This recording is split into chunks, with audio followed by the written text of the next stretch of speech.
नमस्कार, मी योगिता शिसोदे आणि माझ्या सासूबाई विजया शिसोदे।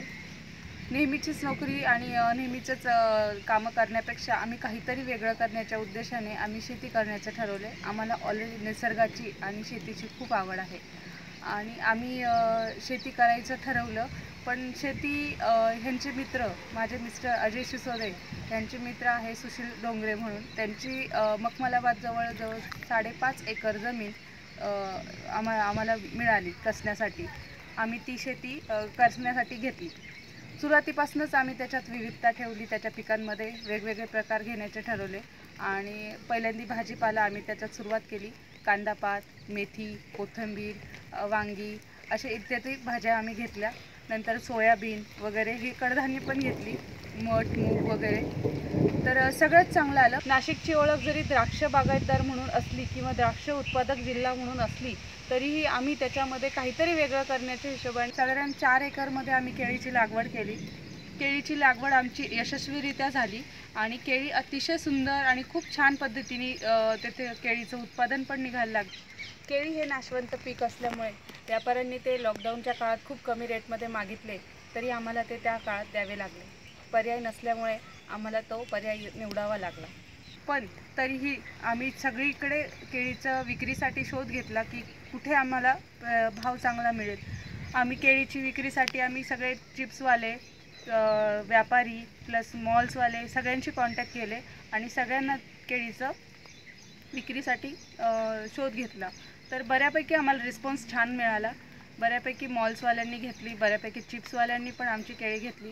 साधारण 2 ते 3 क्विंटल दररोजप्रमाणे आम्ही केळीची विक्री सुरू केली आणि सुरुवातीला आम्ही केळी, कच्ची केळी आणि पिकलेली केळी अशी दोन्ही जागेवर विक्री पण चालू केली।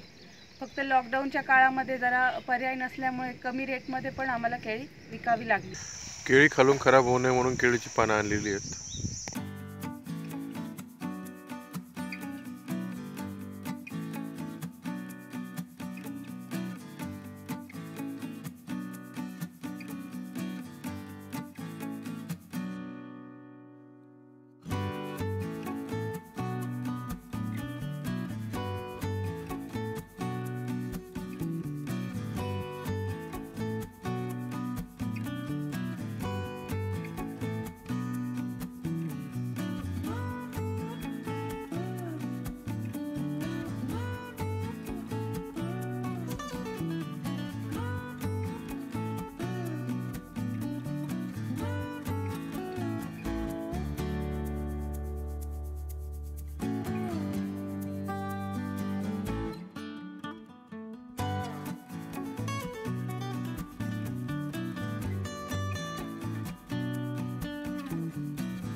उत्पादन अजून सुद्धा चालू आहे।